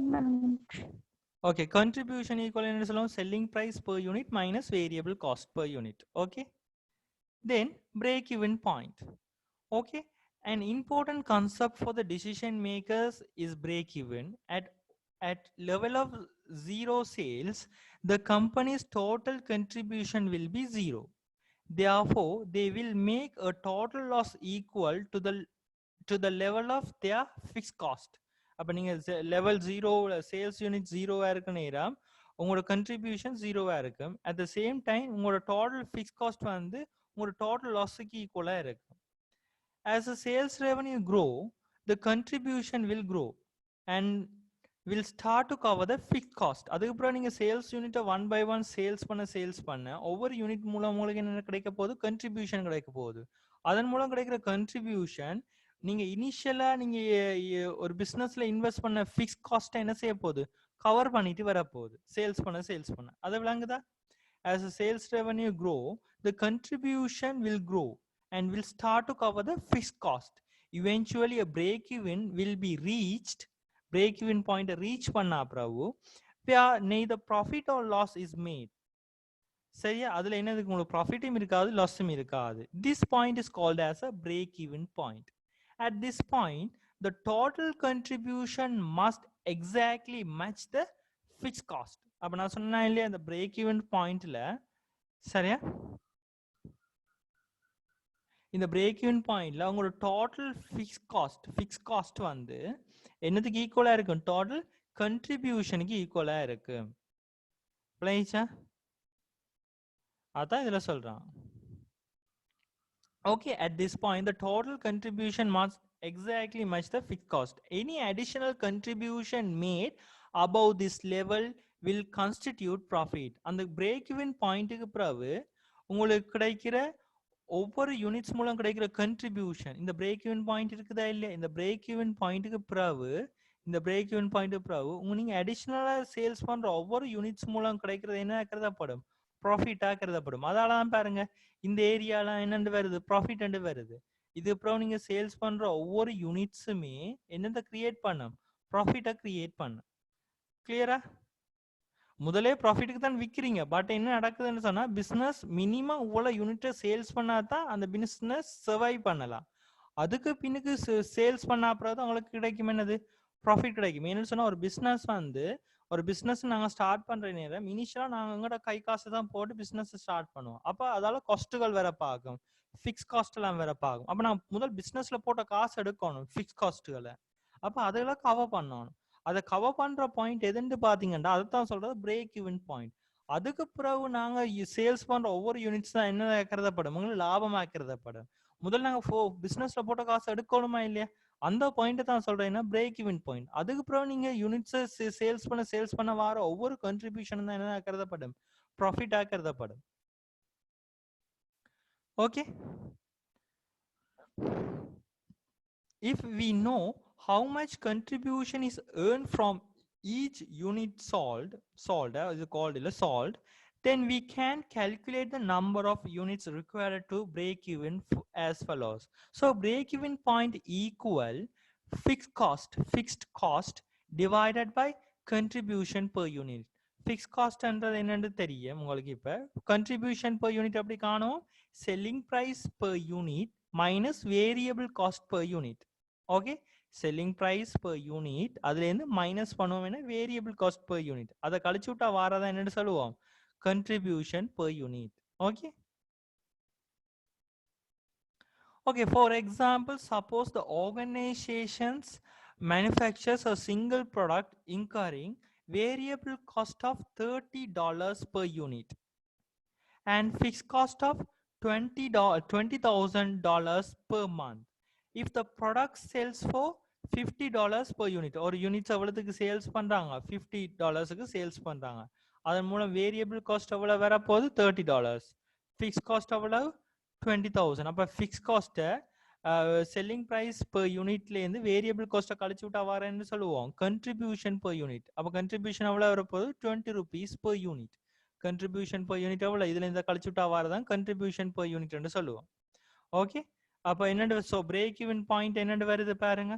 அப்ப 20,000 டிவைடட் பண்றோம், $20 டிவைட் பண்ணா நாங்க எவ்வளவு யூனிட்ஸை மினிமம் சேல்ஸ் பண்ணணும், 1000 யூனிட்ஸை சேல்ஸ் பண்ணா தான் உங்களுக்கு ப்ராஃபிட்டும் இல்லை லாஸும் இல்லை. பாருங்க, ஒரு யூனிட்டுக்கு உங்களுக்கு எவ்வளவு கண்ட்ரிபியூஷன் கிடைக்குது, 20 rupees. அப்ப 20 rupees படி 1000 யூனிட்ஸை நீங்க சேல்ஸ் பண்ணா தான் நீங்க இனிஷியலா இன்வெஸ்ட் பண்ண ஃபிக்ஸ் காஸ்ட்டை கவர் பண்ணலாம். அப்ப 20 rupees படி 1000 யூனிட்ஸை மல்டிப்ளை பண்ண அவ்வளவு வரப்போகுது 20,000. அப்போ உங்களோட பிரேக் ஈவன் பாயிண்ட்ல வந்து பாத்தீங்கன்னா உங்களோட பிரேக் ஈவன் பாயிண்ட், அதான் உங்களோட டோட்டல் ரெவன்யூ டோட்டல் காஸ்டும் ஈக்குவல் ஆகிற பாயிண்ட் இருக்கு தானே, அதான் சொல்லுவோம் பிரேக் ஈவன் பாயிண்ட். அந்த பிரேக் ஈவன் பாயிண்ட்ல பாத்தீங்கன்னு சொன்னா உங்களோட ஃபிக்ஸ் காஸ்டும் டோட்டல் கண்ட்ரிபியூஷனும் என்ன இருக்கும், ஈக்குவலா இருக்கு. மீன் ஒரு யூனிட் நீங்க சேல்ஸ் பண்றது மூலம் உங்களுக்கு கிடைக்கிற கண்ட்ரிபியூஷன் அவ்வளவு 20 rupees. அப்படி 1000 யூனிட்ஸ் நீங்க சேல்ஸ் பண்ணா தான் உங்களுக்கு நீங்க இனிஷியலா இன்வெஸ்ட் பண்ண ஃபிக்ஸ் காஸ்ட்டை கவர் பண்ணலாம். அதைத்தான் சொல்லுவோம் என்னன்னு சொல்லுவோம் பிரேக் ஈவன் பாயிண்ட் சொல்லுவோம். So break even point equal fix cost divided by contribution per unit. Contribution per unit எப்படி காணுவாங்கன்னு சொன்னீங்கன்னா selling price per unit minus variable cost per unit. Okay, அப்ப இதுல இந்த கழிச்சு விட்டா வார $20 per யூனிட் அதை என்னன்னு பாத்தீங்கன்னா கண்ட்ரிபியூஷன் per யூனிட் சொல்லுவோம். ஓகே, அது கண்ட்ரிபியூஷன் per யூனிட்டுக்கு ஈக்குவலா இருக்கும். அப்ப இதுல இருந்து கழிச்சு விட்டு வாரு. ஓகே, அப்ப கண்ட்ரிபியூஷன், அப்ப நீங்க மினிமம் எவ்வளவு யூனிட் இந்த ஆர்கனைசேஷன் சேல்ஸ் பண்ணணும், 1000 யூனிட்ஸ் சேல்ஸ் பண்ண ஒவ்வொரு மந்த். அப்படி ஒவ்வொரு மந்த் நீங்க 1000 யூனிட்ஸ் சேல்ஸ் பண்ணினா தான் என்ன நடக்கும்னு சொன்னீங்கன்னா உங்களோட பிரேக் ஈவன் பாயிண்ட்டை கவர் பண்ணுவீங்க. அதான் உங்களோட ஃபிக்ஸ் காஸ்ட்டை, சரி, அதாவது ஒரு ப்ரொடக்ஷனுக்காண்டி நீங்க இன்வெஸ்ட் பண்ண ஃபிக்ஸ் காஸ்ட்டை கவர் பண்ணலாம். அதுக்கப்புறம் நீங்க சேல்ஸ் பண்ற ஒவ்வொரு யூனிட் தான் உங்களுக்கு ஆக்சுவலான ப்ராஃபிட். கிளியரா? எல்லாருக்கும் இந்த பாயிண்ட் கிளியர் ஆயிடுச்சா? Anitha? Yes, sir. Prashanth? Yes, sir. மிதிஷா? Yes, sir. நிலாஞ்சினி? Oh, sir. Parimala? Yes, sir. ராசிகா? Oh. என்ன இது உங்களுக்கு விளங்காட்டி சொல்லுங்க. ஏன்னா அங்காலைக்கு இதை வச்சு தான் நாங்கள் கணக்கு கால்குலேஷன் பார்க்க போறோம். நாங்கள் ஏன்னா இதை வச்சு தான் ப்ரைஸிங் எப்படி மேற்கொள்றது, ப்ரைஸ் எப்படி டிசைட் பண்றதுலாம் அங்காலே பார்ப்போம். அப்போ உங்களோட இது ஃபிக்ஸ் காஸ்ட் இன்க்ரீஸ் ஆச்சுன்னா என்ன நடக்கும், சரியா? உங்களோட செல்லிங் ப்ரைஸ் ஒரு ஆள் இன்க்ரீஸ் பண்ணா உங்களோட சேல்ஸ் யூனிட்ஸுக்கு என்ன நடக்கும். இப்போ இந்த கணக்கை வச்சு நான் உங்களுக்கு சின்ன ஒரு எக்ஸாம்பிள் சொல்றேன். இப்போ எல்லாரும் சொல்லுங்க, நான் இப்போ செல்லிங் ப்ரைஸை கூட்டுறேன். இப்போ நான் ஒரு ஆர்கனைசேஷன் செல்லிங் ப்ரைஸை கூட்டினா இந்த பிரேக் ஈவன் பாயிண்ட்டுக்கு என்ன நடக்கும்? பிரசாந்த் சொல்லுங்க பாப்பா. செல்லிங் பிரைஸ் இப்ப 50 ரூபாண்டி இருக்குது. இப்ப நான் என்ன செய்ய போறேன், 100 ரூபாண்டு மாத்திட்டேன். என்ன நடக்கும்? கூடும் சார். பிரேக் ஈவன் பாயிண்ட் கூடுமன்றீங்களா? இல்ல. என்ன நடக்கும்? கூடும் குறையும். ஏன் இது பிரிக்கிறோமா இல்லையா? பிக்ஸ் காஸ்ட இதால பிரிக்க போறோம். அப்ப பாருங்க என்ன நடக்க போகுதுன்னா, நீங்க ஒரு செல்லிங் பிரைஸ் நீங்க கூட்டினீங்கன்னு சொன்னீங்கடா சொன்னா 100 ரூபாய் கூட்டினீங்கன்னு சொன்னா 100 ரூபாய் இது மாறையில வைப்பமே 30 rupees மாறையில. செல்லிங் பிரைஸ் மட்டும் தானே மாற போகுது, செல்லிங் பிரைஸ் per யூனிட் தான் மாற போகுது. அப்ப இது 100 ரூபாயை நான் கூட்டுறேன். அப்ப இது 100 ரூபாயை கூட்டினா இப்ப இந்த கான்ட்ரிபியூஷன் எவ்வளவு வந்துடும், 70 rupees வந்துடும். அப்ப 20,000 70 டிவைட் பண்ண எவ்வளவு வர போகுது, இதோட குறையதான் வேற. என் பிரிக்கிறதான இப்ப குறைய கூடவா இல்லையா? முதல் 20 இருந்துச்சு, இப்ப பிரிக்கிற அமௌண்ட் என்ன இருக்குது, 70 மாற போகுது. கிளியரா இது நான் சொல்றது? யாருக்கா குழப்பமா இருக்கா? என் பிரிக்கிறதான கூடிச்சுன்னு சொன்ன கீழே இருக்கத்தான கூட கூட கூட என்ன நடக்கும், இந்த அமௌண்ட் என்ன செய்யிட்டு வரும், குறைஞ்சிட்டு வரும். புரியுச்சா? யாருக்கா இது டவுட்டா இருக்கா? இல்ல sir. Anitha? No, sir. Nilanjini? இல்ல sir. Rasika? No sir. Parimala okay? Yes, sir. மிச்சம் எல்லாருக்கும் ஓகே இது நான் சொன்னது? என்ன சொன்னா இங்க பாருங்க, இந்த அமௌண்ட் செல்லிங் பிரைஸ் கூடிச்சுன்னு சொன்னா அவங்களோட பிரேக் ஈவன் பாயிண்ட் என்ன செய்யும், குறையும். அதே மாதிரி வேரியபிள் காஸ்ட் கூடிச்சுன்னா என்ன நடக்கும்? வேரியபிள் காஸ்ட் இப்ப கூடு. அப்ப இதுகளை தெரிஞ்சு வச்சிருக்கோம். contribution கண்ட்ரிபியூஷன் என்ன நடக்கும்? குறையும் அப்ப கண்ட்ரிபியூஷன் குறைஞ்சிச்சுன்னு சொன்னா இது என்ன செய்யும்? கூடும் இப்ப பாப்போம். இது 50 ரூபாய்னு வைப்போம். இப்ப இது என்னண்டு இருக்குது? 30 ரூபாய்னு இருக்கு வேரியபிள் காஸ்ட் per யூனிட். இப்ப இது 40 ரூபாய்னு மாத்துறேன். இது 50 ரூபாய்னு தான் இருக்குது. இப்ப இது மாறையில இது மட்டும் மாத்துவோம். இப்ப இது என்ன செய்ய போறேன்? 40 ரூபாய்னு மாத்த போறேன். இப்ப இது 40 ரூபாய்னு மாத்தினு சொன்னா இது மாறாத நிலையில இது மட்டும் மாறிச்சுன்னு சொன்னா இப்ப இந்த கண்ட்ரிபியூஷன் எவ்வளவு வந்துட்டு? 10 rupees 10 ரூபாண்டு வருமா இல்ல? இது 50 ரூபா, இது இப்ப 40 ரூபா. இப்ப 50 ரூபாய் 40 ரூபா போனா இப்ப 10 ரூபா. அப்ப 20,000 10ஆல் டிவைட் பண்ணா எவ்வளவு வரப்போகுது? 2000 வரப்போகுது. விளங்கிச்சா? இது விளங்கிச்சா? இப்ப பாரு, இது அதாவது செல்லிங் பிரைஸ் per யூனிட் கூடிச்சுன்னு சொன்னா இது குறையும், பிரேக் ஈவன். வேரியபிள் காஸ்ட் வந்து இன்க்ரீஸ் ஆயிடுச்சுன்னு சொன்னா என்ன நடக்கும்? பிரேக் ஈவன் என்ன செய்யும்? கூடும். இது கான்செப்ட் விளங்கிச்சா உங்களுக்கு? யாருக்கா விளங்காம இருக்க? நான் சொன்ன இது விளங்கியலன்றாங்க.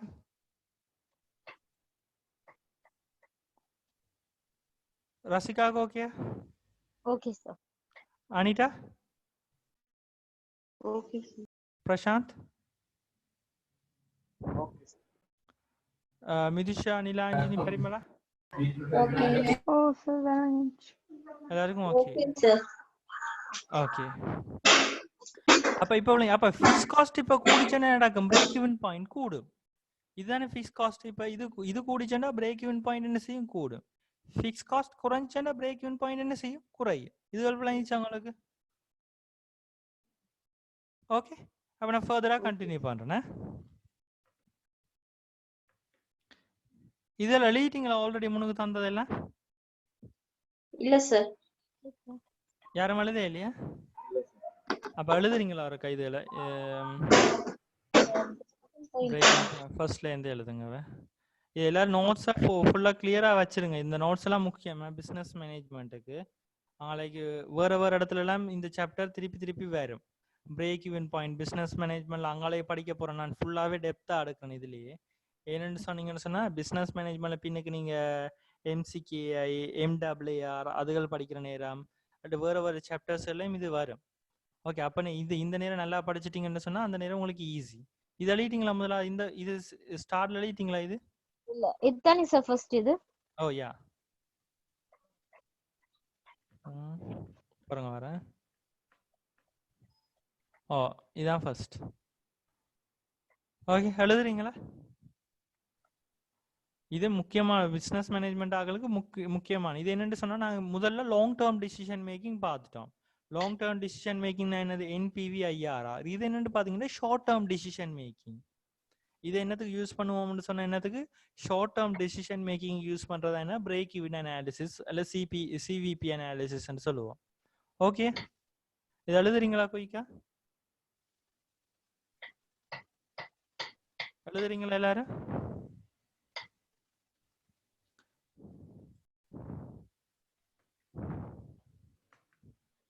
இதை ட்ரா பண்ணிக்கோங்க.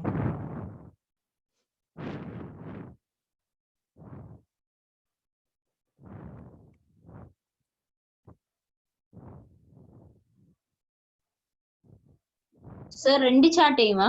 ஐயா ரெண்டும் இதுல பாத்தீங்கன்னா வேரியபிள் காஸ்டும் தனியா வந்திருக்கு. இதுல வந்து பாத்தீங்கன்னா இதுல total cost fix cost line மட்டும் தான் இருக்கு. இதுல பாருங்க total cost, fix cost, variable cost மூணும் தந்திருக்கு. ஓகே,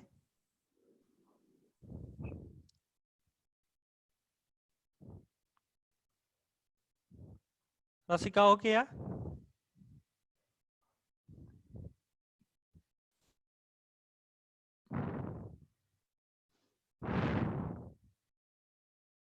குயிக்கா ட்ரா பண்ணுங்க.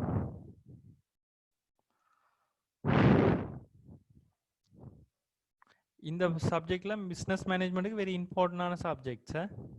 Budgeting, break even,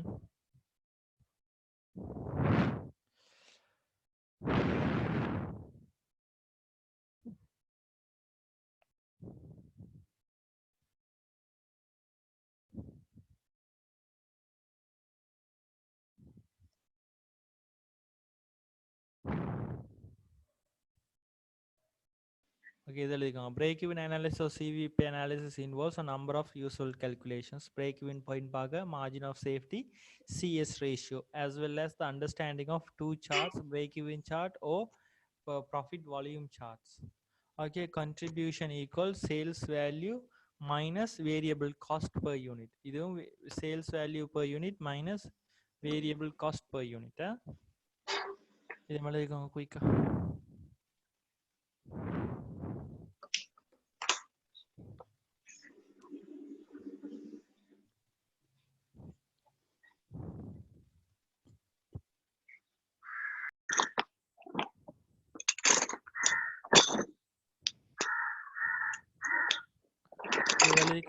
break-even point.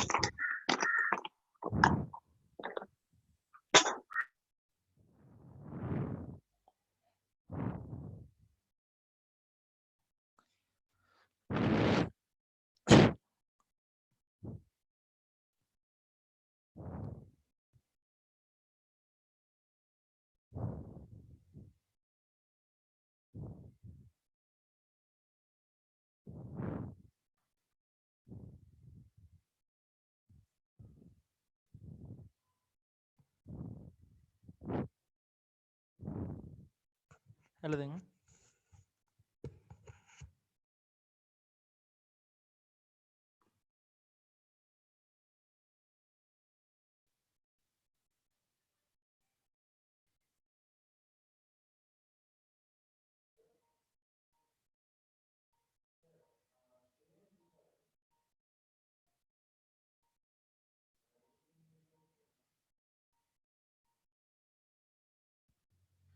Next is a margin of safety. Okay. Margin of safety நான் அதுவும் explain பண்ணிட்டேன் graphல. Okay, the margin of safety is the difference between the expected level of sales and the break-even point. அந்த break-even pointக்கும் expected salesக்கு different தான் சொல்லுவோம் என்னது margin of safety. The margin of safety is the difference between the expected of sales and the break-even point. The larger margin of safety, the more likely it is that a profit will be made. Okay, இப்போ large margin of சேஃப்டின்னு சொன்னா இப்போ நான் பார்த்தோம் தானே margin of சேஃப்டின்றது எந்த பிளேஸ்ன்னு சொல்லி கிராஃப்ல.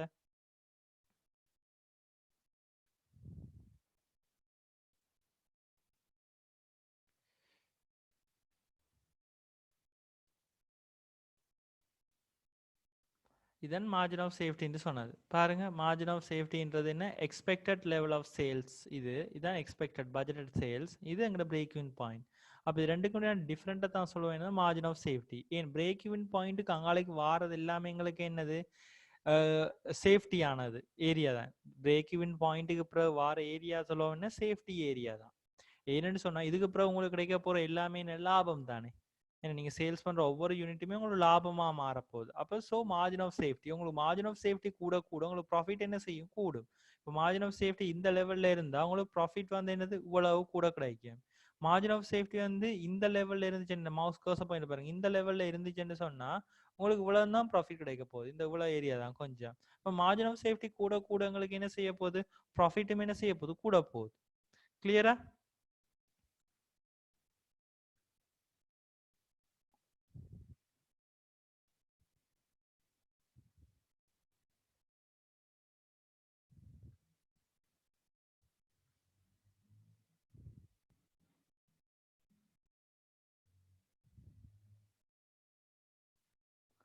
Okay, so the margin of safety can be expressed in units or as a percentage projected sales. So margin of safety in units equal, அப்ப margin of safety in unitsல சொல்றேன்னு சொன்னா projected or expected sales minus break even point.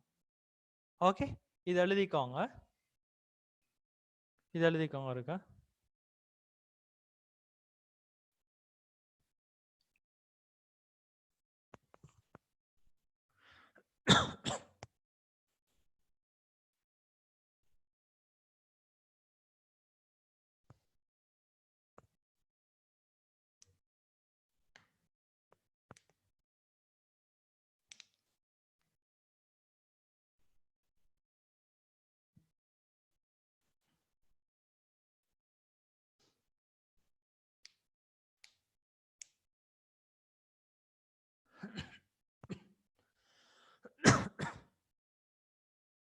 margin of safety அத வந்து percentage basisல சொல்றான்னு சொன்னா என்ன சொல்லலாம், projected sales மேல சரி projected sales minus break even analysis. Okay, projected sales மேல projected sales minus projected break even analysis. Okay, projected sales மேல projected sales minus break even analysis into 100 போட்டிங்கன்னு சொன்னா margin of safety percentage basisல வரும். Okay, if a company is a break even level of sales வந்து 1000 units and forecasting sales வந்து எவ்வளவு 1700 units, அப்ப margin of safety எவ்வளவு வர போகுது 700 units. அப்ப margin of safety எப்படி காணுவோம், projected salesல இருந்து break even point மைனஸ் பண்ணிவிட்டாங்களுக்கு வரும்னா margin of safety. ஓகே, அத பெர்சன்டேஜுக்கு மாத்திரண்டா என்ன சொல்லுவோம், 1700 மேல கீழே 1700 மேல 1700 minus 1000 into 100. ஓகே, அப்படி பார்த்தீங்கன்னா வருமா இல்லையா, 1700 மேல 1700 minus 1000 break even point into 100க்கு போட்டிங்கன்னு சொன்னா 41% என்னது margin of safety. Using the margin of safety percentage puts it is in the perspective. To quote a margin of safety of 700 units without relating it to the projected sales figure is not giving the full picture. The note, the margin of safety percentage is also referred to as a margin of percentage ratio. அது என்ன சொல்லுவோம், margin of percentage ratio ன்னு சொல்லுவோம். சரியா, இதே மாதிரி எழுதிக்கோங்க. இதுல டவுட் இருக்கா, இதுல யாருக்கா டவுட் இருக்கா? No, sir. Okay. ABC manufactures a single product. ABC manufactures, or the next question on எழுதிக்கோங்க. ABC manufactures a single product. ABC manufactures a single product. Full stop. The unit ABC manufactures. Or இல்ல ABC manufactures a single product. okay. ABC manufactures a single product. Okay, full stop. The unit cost of the product, the unit cost of the product, the unit cost of the product, the unit cost of the product, the unit cost of the product are as follows. The unit cost of the product are as follows.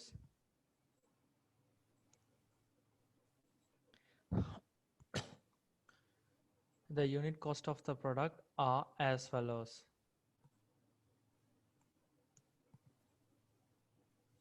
Okay. Okay. Direct materials கீழ எழுதுங்க. direct material $36. direct material $36. direct material $36. direct material $36. direct labor $12. direct material $36. direct labor $12. direct expenses $9. direct material का अப்புறம் என்ன sir, direct labor, okay, direct labor $12. okay, direct expenses $9. direct expenses $9. variable overheads $13. variable overheads $13.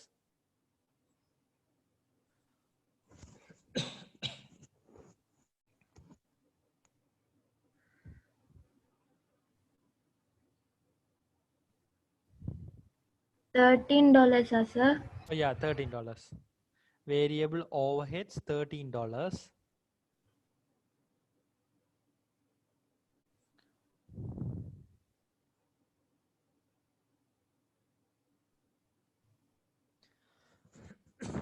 அதுக்கு கீழ எழுதுங்க. next line, next paragraph.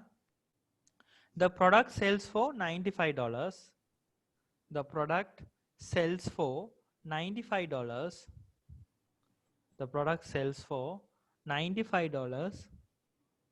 Product sells for $95. The product sells for $95. The product sells for $95. Full stop. Full stop. The product sells for $95. Full stop. The fixed cost for the period were $55,000. The fixed cost for the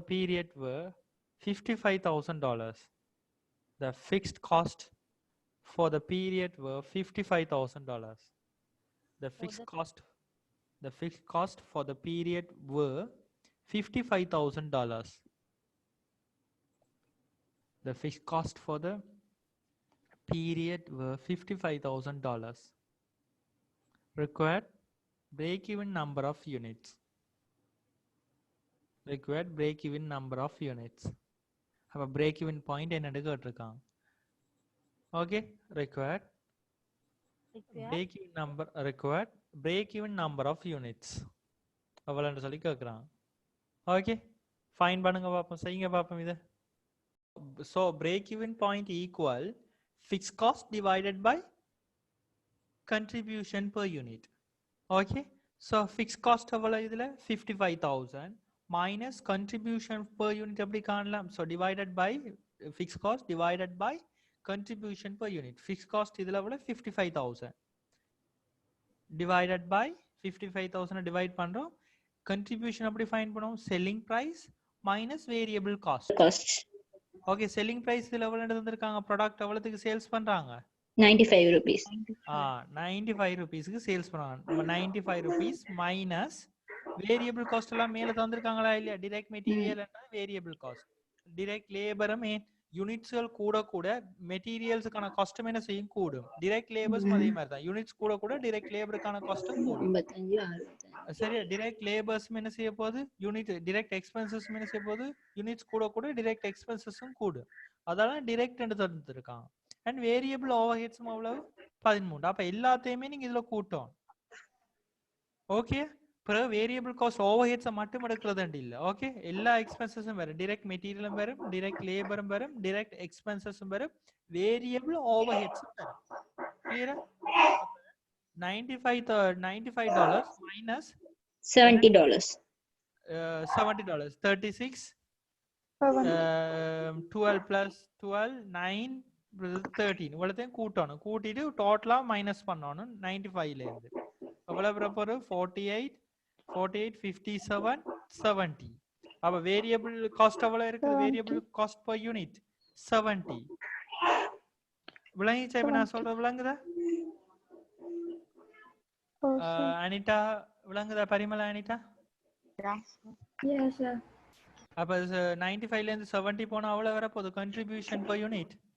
25 per யூனிட்டுக்கு வரப்போகுது. Okay, அப்ப 55,000 25 all divide பண்ணீங்கடா அவ்வளவு units வரப்போகுது? 200,200.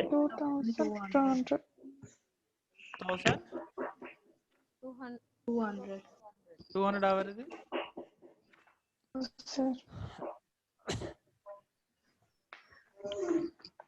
எழுதிட்டீங்களா? Sir.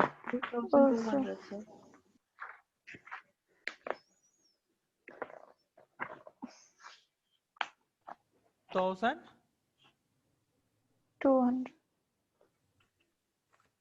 Understanding 6. Okay, 2,200 units. Answer. விளங்கிச்சா? Okay,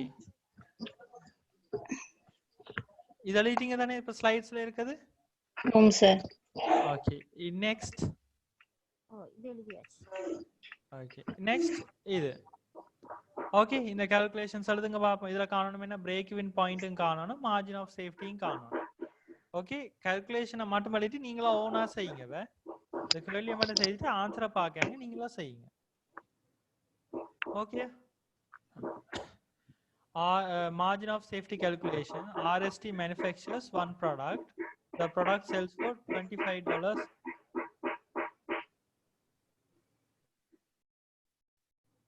Okay, $250, and the variable cost per unit $120.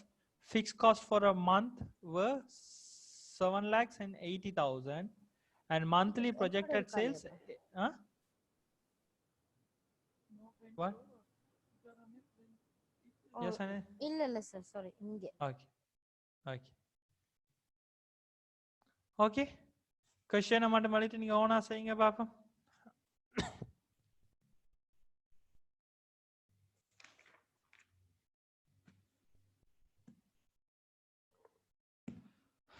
Okay, RST manufactures one product. The product sells for $250, and the variable cost per unit of $120, and the fixed cost for the month were $7,80,000, and the monthly projected sales for the product were 8,000 units. Okay, so find the break-even point and margin of safety. செய்யலுமா இல்லையா இப்ப? Okay, sir. குயிக்கா செய்யுங்க.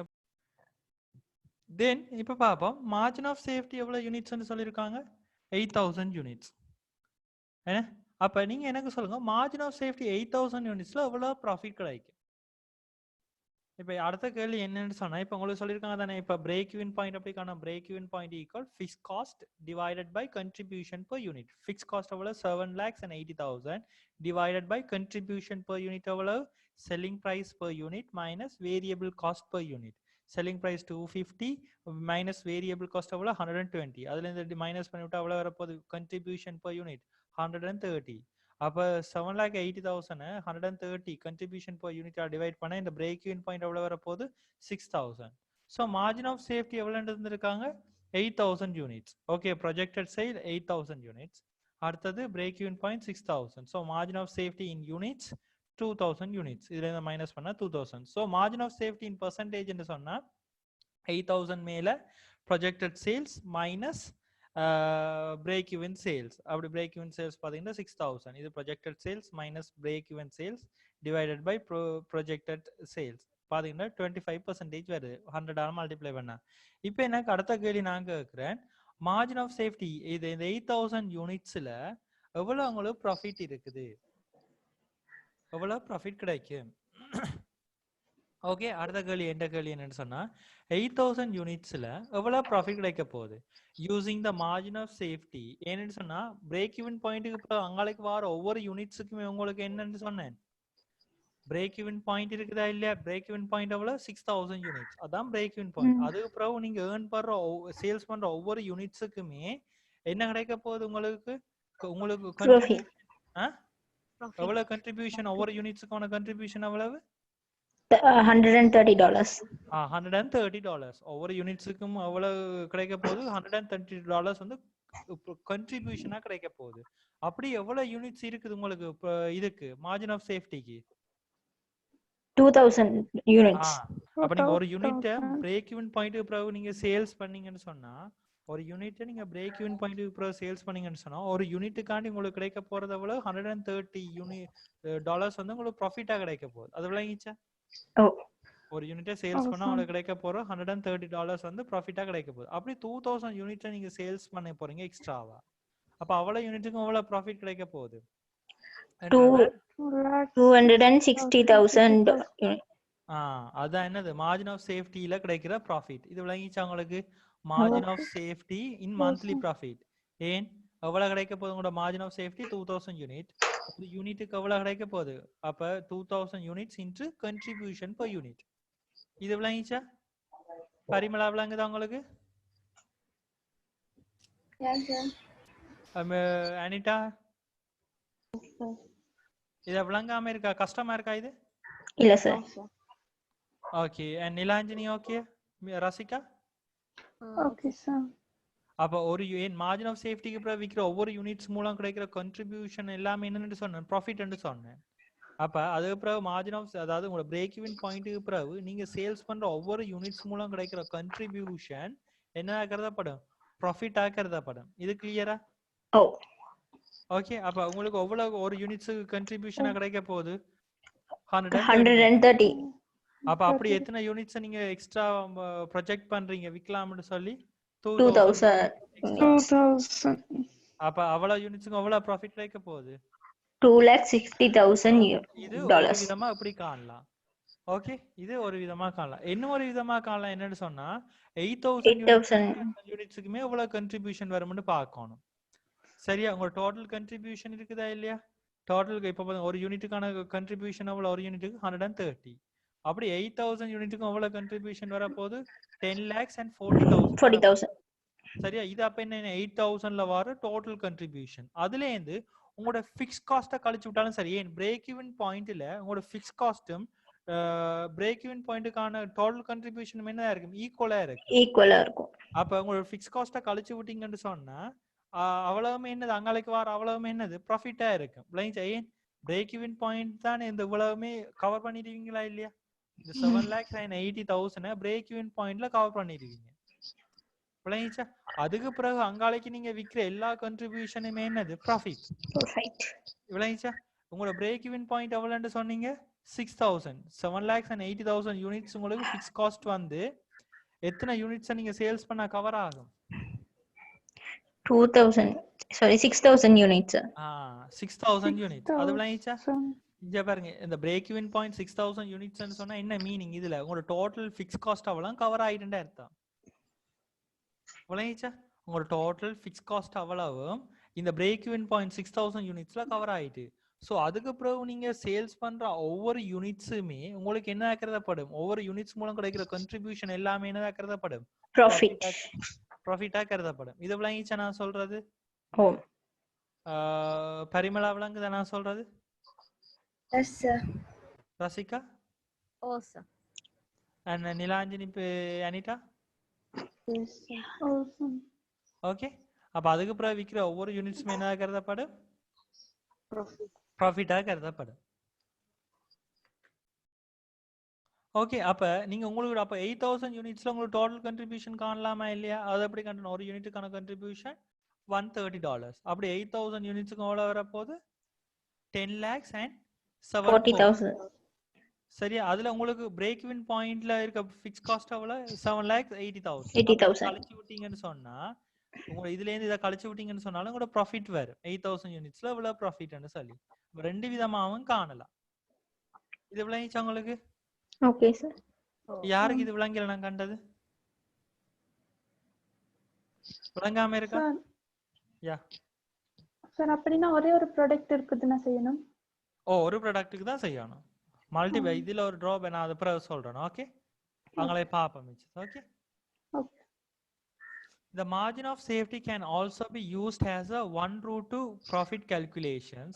We have seen that the contribution goes towards the fixed cost and the profit. Once the break-even point is reached, the break-even point நீங்க reach பண்ண அப்புறம் once the break-even point is reached, the fixed cost has been covered. Okay, நான் சொன்னானே இல்ல, break-even பாயிண்ட்ல வச்சு நீங்க fix cost ஃபுல்லா எல்லாத்தையும் என்ன செய்திருவீங்க? கவர் பண்ணிடுவீங்க.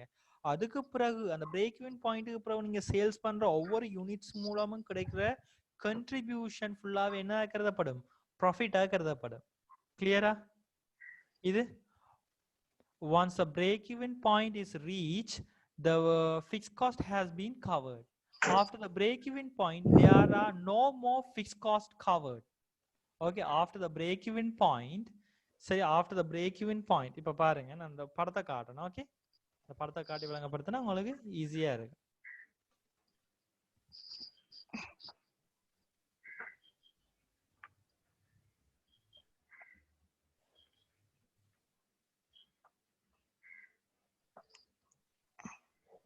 ஓகே, இதானே உங்களோட break even point.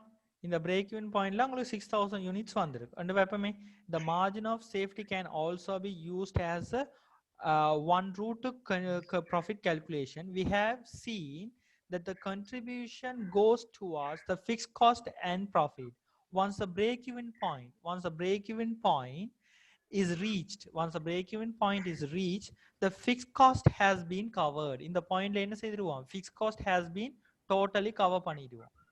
Okay, fixed cost has been covered. After the break-even point, இந்த break-even point க்கு பிறகு நீங்க சேல்ஸ் பண்ற ஒவ்வொரு யூனிட்ஸுமே after the break-even point, there are no more fixed costs to be covered.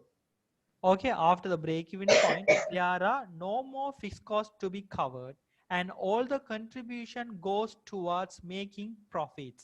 Okay, இதுக்கு பிறகு நீங்க ஒன்றுமே ஃபிக்ஸ் காஸ்ட்டுக்கு கவர் பண்ண வேண்டிய அவசியம் இல்லை. அதுக்கு பிறகு நீங்க சேல்ஸ் பண்ற ஒவ்வொரு யூனிட்ஸ் மூலம் கிடைக்கிற கன்ட்ரிபியூஷன் ஃபுல்லாவே என்ன கருதப்படும்? Profit. ப்ராஃபிட்டா கருதப்படும்.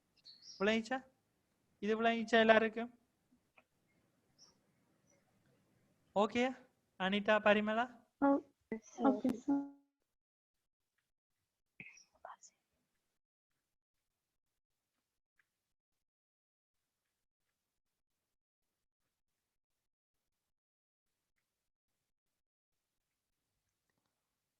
ஓகே, இதே எழுதிக்கோங்க. ஓகே, இது கிளியரா உங்களுக்கு எல்லாருக்கும்? ஏதாவது டவுட் இருக்குதா யாருக்காவது? ரசிகா, இல்ல sir. Anitha? No sir. Okay, Mithusha, Nilanjini, Parimala?